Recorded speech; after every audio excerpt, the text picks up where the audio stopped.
सूर बोलती शब्दांशी शब्द पाहती रंग स्वरांचे रूप नवे साकारून येई मैत्र से हे शब्द सुरांचे मैत्र से हे शब्द सुरांचे.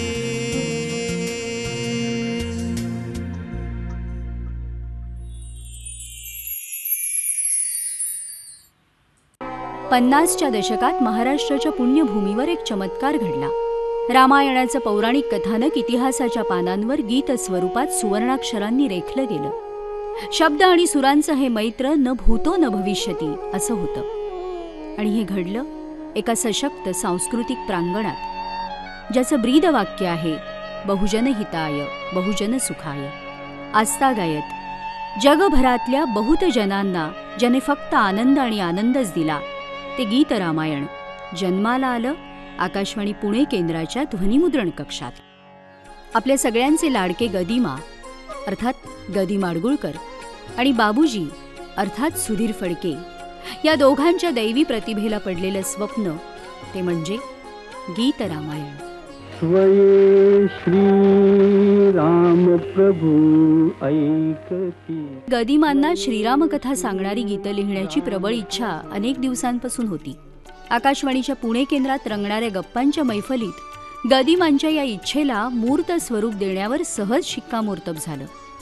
क्रूद दीक्षित आणि सीताकांत लाड या आकाशवाणीच्या पदाधिकाऱ्यांनी या संकल्पनेचं आनंदाने स्वागत केलं आणि गीतं ध्वनिमुद्रित करायचं ठरलं. गदिमांनी लिहिलेल्या गीतांना सुधीर फडके स्वरबद्ध करतील हा निर्णय अर्थातच किती सार्थ होता हे येणाऱ्या अनेक वर्षात पुन्हा पुन्हा सिद्ध झालं. श्रीरामचंद्रांचा जीवन प्रवास अलौकिक अशा 56 गाण्यांमध्ये स्वरबद्ध झाला. या गीतांनी रसिकांच्या कानांना सुखावलं, मनाला तृप्त केलं. आनंद, दुःख, विसावा, विरह, वेदना, व्याकुळता या भावनांचं जणू स्वर्गीय स्वरसंमेलनच भरलं या गीतांच्या निमित्ताने.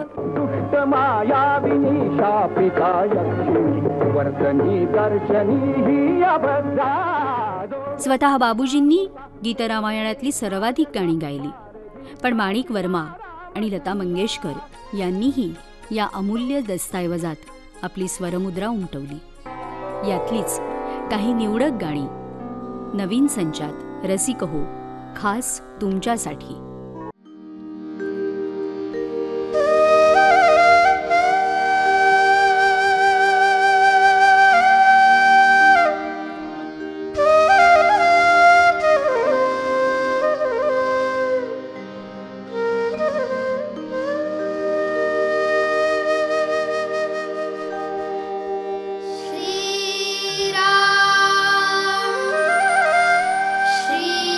श्रीराम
नमस्कार रसिको.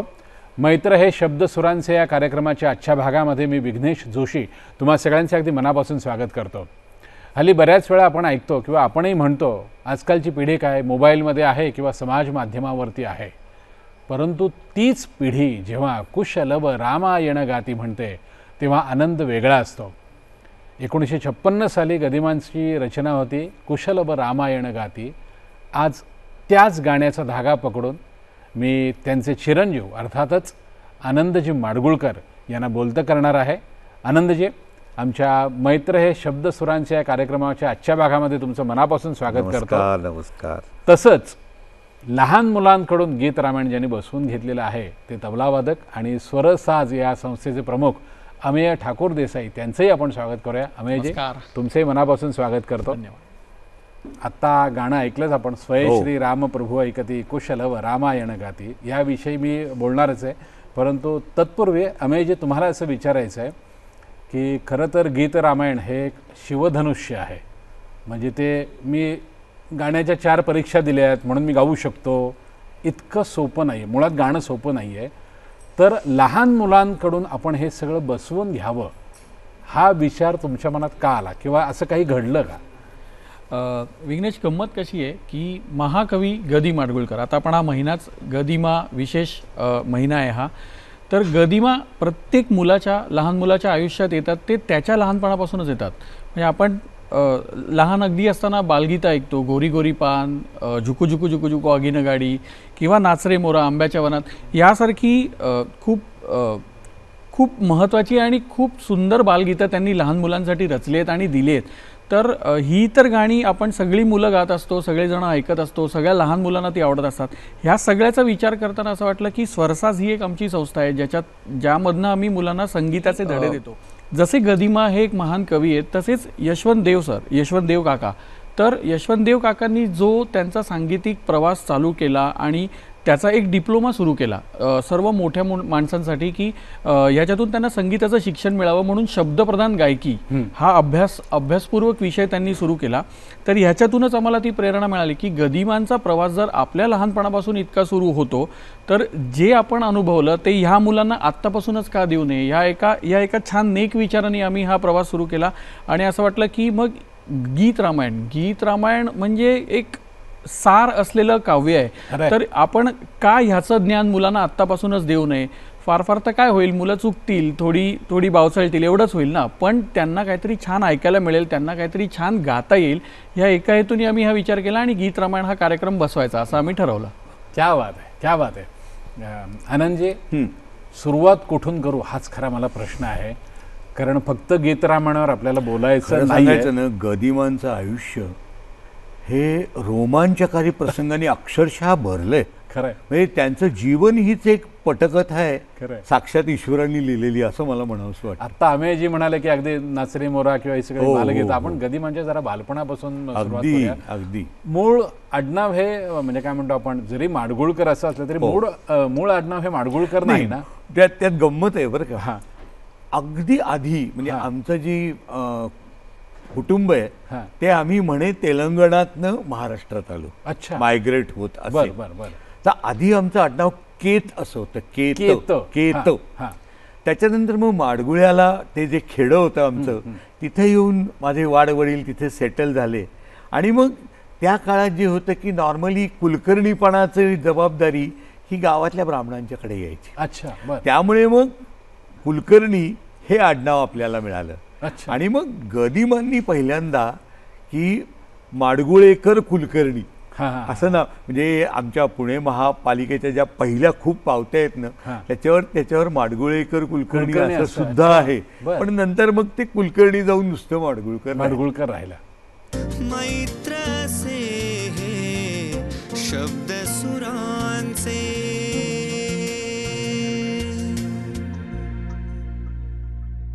गदिमा लहानपणी नकला उत्तम करायचे असं कुठेतरी वाचलं होतं. तर ते केव्हाचे प्रसंग आहे, म्हणजे औंधचं की माडगुळे? औंधच्या महाराजांची अतिशय उत्तम नक्कल करायचे.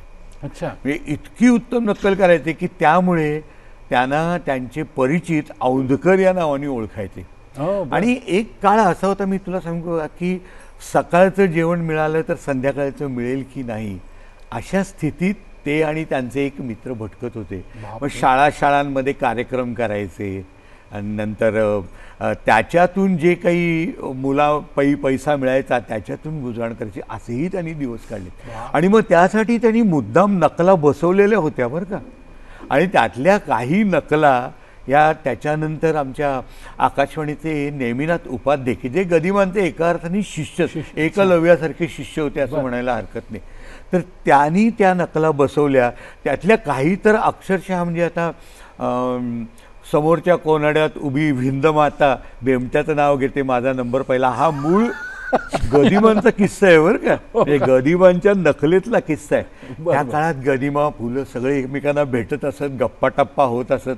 अनेक कॅरेक्टर्स इकडून तिकडे आणि तिकडून इकडे आलेली आहेत. एवढंच मी सांग. क्या बात आहे, क्या बात आहे. पण गदिमांचा म्हणजे आता तुम्ही सांगितलं की तेलंगणातनं काय माडगुळ्याला आले, तिथून कोल्हापूरला काय निमित्ताने आले? एक खरंच म्हणजे एक मी नेहमी म्हणतो ना त्यांचं आयुष्य एक चित्रकथा आहे. चित्रकथा हाही त्यांचा शब्द आहे. त्यांनी एका चित्रपटाच्या लावणी करता काय सांगू आता झाली चित्रकथा असा एक शब्द वापरला होता. त्यांचं आयुष्य म्हणजे खरंच चित्रकथा आहे की एका विशिष्ट वयात त्यावेळेला स्वातंत्र्याचं वारं देशात वाहत होतं. गांधीजींची चळवळ जोरात होती, त्यामुळे गांधीजींच्या चळवळीत ते आधी शिरले. अच्छा. हां. आणि त्याच्यात त्यांनी ते ज्या कुंडल गावात ते त्यावेळेला त्यांचं कुटुंब राहत होतं तिथे त्यांनी बरीच मोठी चळवळ शाहीर शंकर निकम म्हणून त्यांच्याबरोबर होते. ही सगळी मंडळी नंतर त्यावेळेला नाना पाटलांनी स्थापन केलेलं जे प्रतिसरकार होतं त्या सगळ्या कंपूमध्ये हे नंतर सामील झाले. नाना पाटील म्हणजे क्रांतिसिंह नाना, बरोबर, क्रांतिसिंह नाना पाटील. त्यांनी ते नंतर प्रतिसरकारची चळवळ केली. त्याच्या प्रचार मंत्र्याचं काम हे गुप्त रीतीनं गदिमा करत होते. बर. हां. म्हणजे त्या सगळ्या कामाची सुरुवात ही इथंपासून झाली. सांगायचा मुद्दा असा की ही सगळी चळवळी वगैरे करत असताना गदिमांच्या वडिलांना त्यावेळेला फक्त 15 रुपये पगार, 15, बरं का. आणि त्यातला अर्धा पगार हा बहिणीच्या लग्नाकरता त्यांनी काही कर्ज काढलं होतं त्याच्यात जात असे. 7.5 रुपयात महिन्याचा खर्च कसा भागवायचा? अशक्य गोष्ट होती.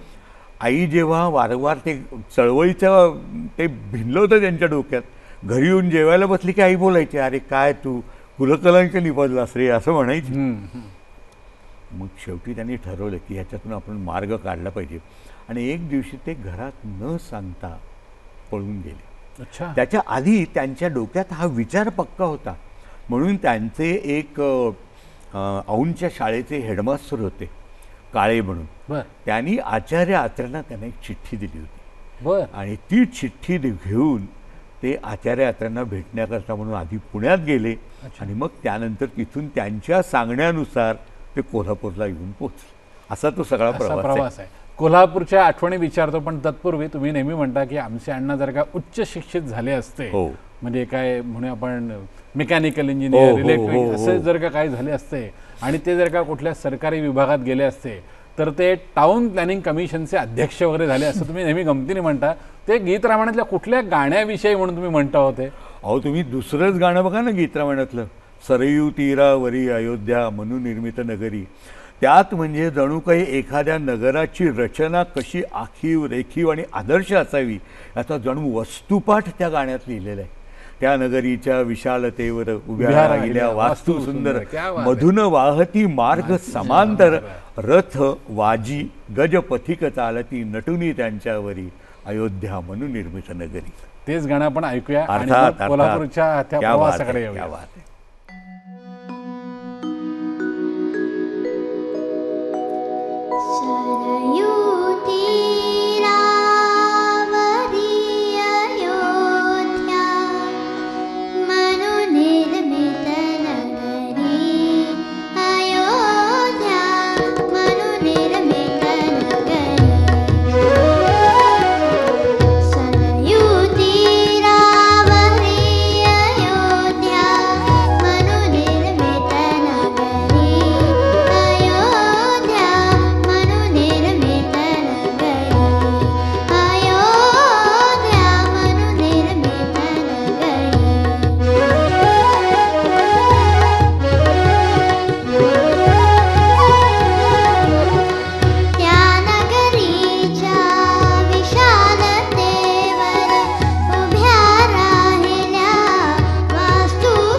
आनंद काका, नंतर म्हणजे आपला पुढचा प्रवास कोल्हापूरला, ते म्हणजे अत्रे साहेबांची मला वाटतं चिठ्ठी घेऊन आले आणि कोल्हापुरात मास्टर विनायकांकडे का की कोणाकडे? मास्टर विनायकांच्याकडे आले आणि तो दिवस असा गमतीशीर होता की ब्रह्मचारी हा जो आत्र्यांनी लिहिलेला चित्रपट त्याचा मुहूर्त होता.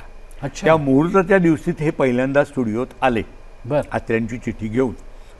आणि मग तो मुहूर्त झाला. मुहूर्तासाठी वाटलेला पेढाही यांनी मटकावला कारण त्यांनीच लिहिलंय की त्यांच्या एका मित्राकडनं उसने आणलेले कपडे त्यांच्या अंगावर होते आणि ते असे छान होते. त्यामुळे लोकांना वाटले की हा कोणीतरी फार प्रतिष्ठित महत्त्वाचा माणूस आलेला आहे, कोणीतरी पर्सनॅलिटी तशी होती ना. त्यामुळे त्यांना कोणी अडवलं नाही स्टुडिओ. आणि मग मेकअप रूममध्ये विनायकराव होते, त्यांना ते जाऊन भेटले. तर विनायकराव म्हणले की आत्रे तुमच्याबद्दल बोललेत माझ्याकडे, पण आमच्या कंपनीचा ज्वाला नावाचा चित्रपट आता पडला आहे भयंकर. तर आमची परिस्थिती नाही की आम्ही नवीन नोकर घेऊ आणि त्याला पगार देऊ. आम्ही तुम्हाला शिकायचं असेल तर इथं या, शिका, पण आम्ही तुम्हाला पगार नाही देऊ शकणार. गनिमानी ते मान्य केलं, कारण त्यांना त्यांच्या आवडत्या व्यवसायात काय वाटेल ते करून यायचं होतं. म्हणजे खऱ्या अर्थाने आपण ज्याला स्ट्रगलर म्हणतो, खरंच स्ट्रगल होता, अन्नासाठीचा स्ट्रगल होता खरं सांगायचं. पण त्यांनी ते मान्य केलं आणि त्या दिवसापासून त्यांनी स्टुडिओत जायला सुरुवात केली. आणि तिथे त्यांना कामं कुठली असायची की काय? नाही, त्यात एक गंमत होती. पहिले 15 दिवस त्यांना काही कामच मिळालं नाही बरं. काही नाही, ते आपले यायचे बसायचे. त्यांना म्हटलं अरे काय चाललंय आपलं. एक दिवशी मेकअप मास्टरनी त्यांना बोलावलं आणि त्यांनी त्यांच्या आत्मचरित्रात असं लिहिलंय की त्यांनी म्हणले माझ्या तोंडाला गम फासला आणि भाताची रोपं जशी रोवतात ना जमिनीत तसे म्हणले केस माझ्या गालावर रोवले, माझी मोठी दाढी, मग भगवी छाटी पांघरली आणि माझ्यासारखे म्हणले 5-50 असे छाटीधारी तयार झाले आणि आमचा सगळा घोळका स्टेजकडे गेला, त्या सेटकडे, बरोबर जे काय असेल. आणि गंमत अशी की तो एका सामुदायिक स्वयंपाकघराचा सेट लावलेला होता. अच्छा. हां, आणि तो एक आश्रमाचं सामुदायिक स्वयंपाकघर. मग कोणी त्याच्यात भाजी चिरतंय, कोणी भोपळे चिरतंय, कोणी भातावरनं भात ढवळतंय, कोणी आमटी ढवळतंय, असा सगळा तो सगळ्यांना एक एक बिझनेस विनायकरावांनी वाटून दिला बरं का. आणि मग त्यांनी ॲक्शन म्हणल्यावर कोणी काही बोलायलाच तयार नाही. अरे विनायकराव म्हणाले की अरे अरे बोला ना कोणीतरी, तरी कोणी बोलायला तयार नाही. अरे जनरल नॉईज करा काहीतरी, तरी कोणी बोलायला तयार नाही. अहो औंधकर बोला की काहीतरी. गदिमांच्या हे लक्षात यायला एक क्षण लागला फक्त. लक्षात आल्याबरोबर त्यांच्या पुढ्यात एक कारलं होतं, ते उचललं. अच्छा. आणि ते म्हणले, शेजाऱ्याला म्हणाले अरे बघ हे कारलं आधी काकडीसारखं गोड होतं, एका ब्रह्मचार्याची त्याला दृष्ट लागली आणि त्याची चव कडू झाली. त्याच्या अंगावर दृष्टावल्याचे फोड आहेत मग सगळीकडे. हे त्यांचं पहिलं वाक्य. आणि विनायकराव उत्स्फूर्तपणे वा छान असं म्हणे. आणि गदिमांनी नंतर त्यांच्या आत्मचरित्रात लिहिलंय की विनायकरावांचं वा छान कदाचित त्यांनी सहज म्हटले असतील, कदाचित त्याला काही अर्थही नसेल. माझ्या दृष्टीनं मात्र ते फार मोठं उत्तेजन. 100 तिचं बळ येतं त्याने अशी दाद देणं किंवा वा छान म्हटलं त्याच्यात. क्या बात है. मैत्र से हे शब्द सुरांचे.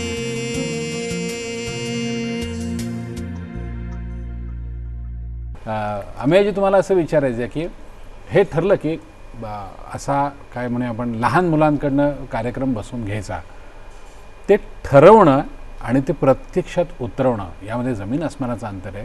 कारण भल्या भल्या गायकांची आजही म्हणजे बाबूजींच्या चाली गायच्या म्हटल्यावर एक थोडीशी भीती असते किंवा ते अगदी अप टू द मार्क येत नाही.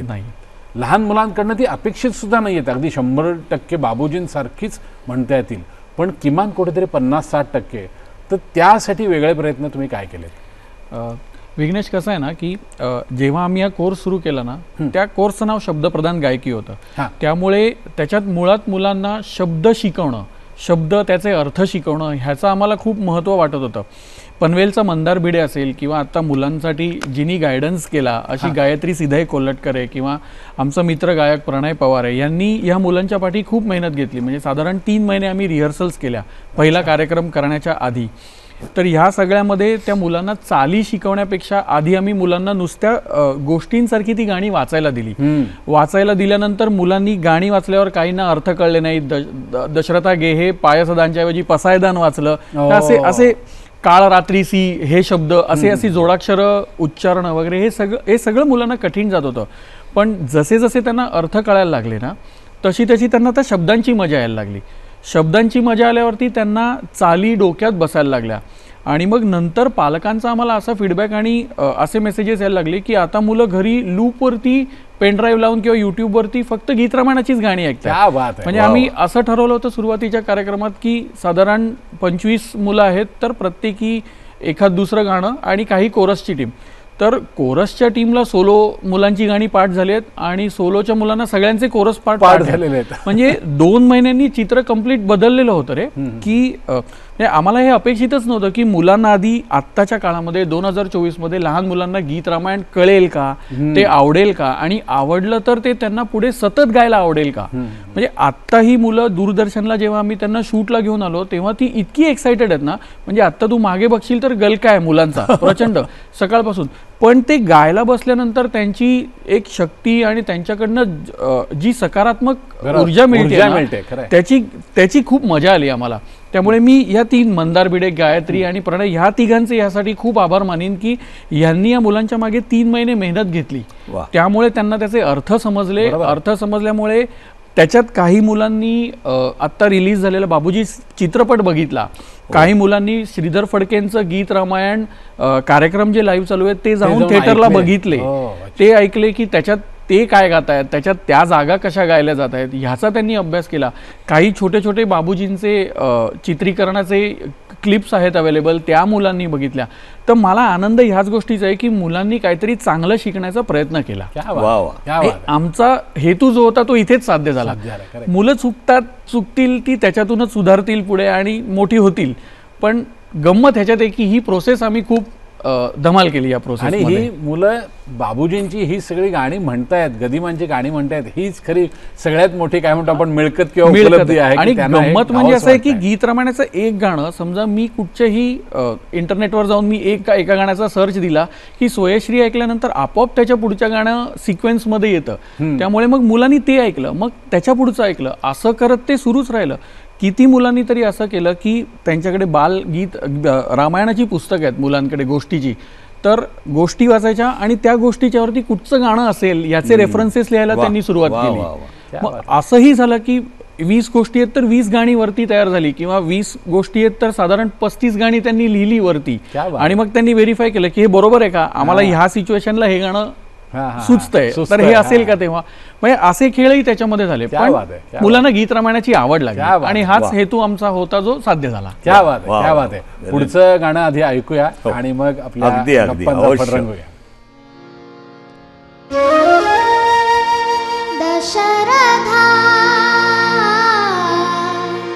दशरथा हे हे पायसदान पायसदान दशरथा हे हे पायसदान पायसदान तुझ्या यज्ञी मी प्रगट झालो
क्या बात आहे, मुलं छान गात आहेत.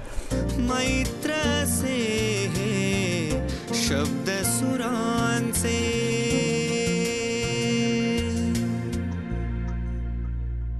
आनंद काका, तुम्ही म्हणता की गदिमांची खासियत अशी होती की गाण्याचा विचार पक्का झाल्याखेरीज ते म्हणे काय हो ते नेहमी कागद पेन हातात ते नेहमी घ्यायचे लोकांना त्यांच्याबद्दल नेहमी असं एक आश्चर्य वाटायचं.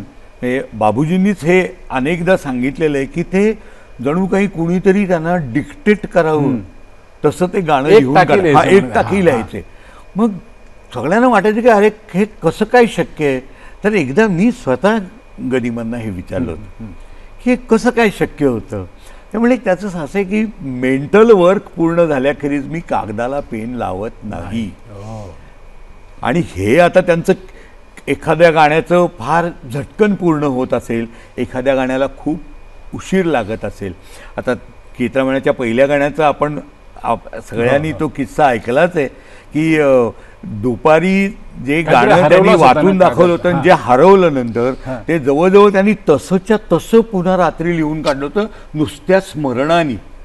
फक्त एक ओळ जास्त होती आणि ती म्हणजे ज्योतीने तेजाची. आणि खरोखरी मी तुला सांगू का अमेय की ही जे तू करतोयस ना ही ज्योतीने तेजाची आरती. खरं आहे, अगदी खरं आहे, अगदी खरं आहे, अगदी खरं आहे. क्या बात आहे. आता तुम्ही म्हणाल की काही काही गाण्यांना म्हणजे पटकन झालेली आहे, थोडासा उशीर येईल. असं कुठलं आहे का गीतरामायणातलं गाणं की जे अण्णांना म्हणजे अण्णांना खूप त्रास झाला असेल गदिमांना, असं कुठलं? त्रास म्हणण्यापेक्षा ना ते त्यांना म्हणजे मी मगाशी म्हटलं तसं की ते मेंटल वर्क त्यांचं पूर्ण झालं नसावं.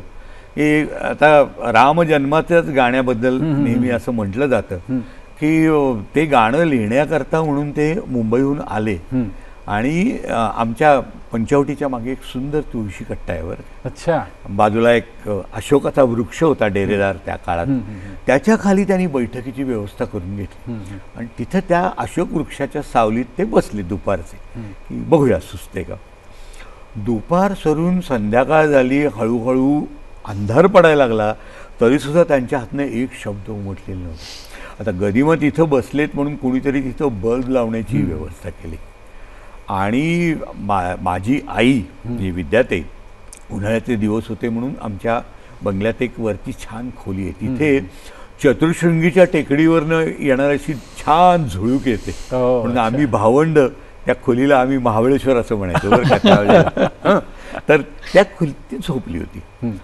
तिला रात्री कधी 1:30-2 वाजता जाग आली आणि तिने बघितलं तर ते अजूनही तसेच बसून होते आणि कागदावर काहीही उमटलेलं नव्हतं. तर तिनं विनोदाने विचारलं सर की काय हो रामाचा जन्म होतोय की नाही. त्याने असं वर पाहिलं आणि ते म्हणाले अगं इथं काही कोणी माडगुळकर जन्माला येत आहे ना नाही, साक्षात प्रभू रामचंद्र अवतार घेणार आहेत, त्याला वेळ हा लागणार. आणि असं म्हणतात की पहाटेपूर्वी मात्र त्यांचं संपूर्ण गाणं लिहून तयार हे होतं. हे गाणं आपण ऐकणार आहोत. पण अजून एक तुम्हाला असं विचारायचं, मगाशी आपण कोल्हापूरच्या विषयी बोलत होतो. चित्रपट सृष्टीतला अण्णांचा पहिला काय म्हणूया आपण संवाद जो त्यांनीच लिहिला होता, काय हे कारलं पूर्वी गोड होतं आणि ब्रह्मचार्याची, तो त्यांचा पहिला संवाद. पण त्यावेळी अण्णा पोटाची भूक भागवण्यासाठी तिथे काही शिकवण्या वगैरे करायचे का? शिकवण्या करायचे. काय झालं की साधारणतः 1-2 महिन्यानंतर मला त्यांना पगार सुरू झाला थोडासा. अच्छा. आणि पगाराबरोबर ते पांडुरंगराव नाईक म्हणून जे कॅमेरामन होते त्यांची 2 मुलं लहान होती. ते म्हणाले की अरे औंधकर माझ्या मुलांना शिकवशील का. मग ते त्या मुलांना शिकवायला पण जायला लागले आणि त्यानिमित्ताने त्या मुलांनाही शिकवायचे. आणि ते मुळात अपेक्षा इतक्या कमी होत्या ना, ते प्रफुल्ल स्टुडिओत काम करतायत म्हणल्यावर कोपऱ्यावरच्या खानावळ्याला त्यांची पत पटली, खानावळीच्या जेवणाची व्यवस्था झाली. एका गणपतराव मिरजे नावाच्या गृहस्थांचं दुकान होतं, आडत दुकान, त्याच्या फळीवर ते झोपायचे. असं करून त्यांनी उमेदवारीची वर्ष काढलेली आहेत खरं सांगायचं तर. पण मग एक शूटिंगचं सत्र पार पडलं, दुसरं पार पडलं आणि मग ते हळूहळू सुरू झालं. आणि कधीतरी लोकांच्या लक्षात यायला लागलं की या माणसाला विशेषतः बाबूराव पेंढारकरांच्या हे पहिल्यांदा लक्षात आलं. अच्छा. की या माणसात लिहिण्याचं टॅलेंट आहे. एकदा त्यांनी ऑफिसमध्ये बोलवून सांगितलं की की तुम्ही ते त्यावेळेला गदिमा HMV करता पण लिहायला लागले होते बरं का गाणी अच्छा बरं बरं त्यामुळे ती अमकं गाणी तुम्हीच लिहिलेत ना हो ते तमका पवाडा तुम्हीच लिहिलायत ना हो आणि मग तुम्ही स्क्रिप्टही स्क्रीनप्लेही लिहू शकाल की शकता. तर ते काही बोलले नाहीत बिचारी त्याच्यावर. मग ते जाऊ द्या म्हणजे प्रसिद्धीसाठी काही लिहाल की नाही म्हणजे लिहीन ते लिहायला लागेल. त्याच्यातून एक चांगली गोष्ट अशी निघाली की वि स खांडेकर त्यावेळेला त्यांचं स्क्रिप्ट लिहित होते विनायकांकरता. बरं बरं बरं. त्यांच्याकडे लेखनिक म्हणून गदिमांना जाण्याची संधी मिळाली आणि एक प्रकारचं शिक्षण मिळालं शिक्षण, हो. आणि एवढ्या मोठ्या वि स खांडेकर लेखकाकडे स्क्रिप्टचं म्हणजे कशा तऱ्हेनं पटकथा बांधल्या जातात त्यातले संवाद कसे येतात एक प्रकारचं वस्तुपाठच त्यांना तिथं मिळालं असं मला वाटतं. क्या बात आहे. आपल्या गप्पा अशाच चालू राहणार आहेत पुढचे 3 भाग. पण आजच्या भागाची सांगता करताना आपण राम जन्म लाग सखे राम वा वा, जन्म लाग, क्या बात त्या गाण्याने सांगता करूया.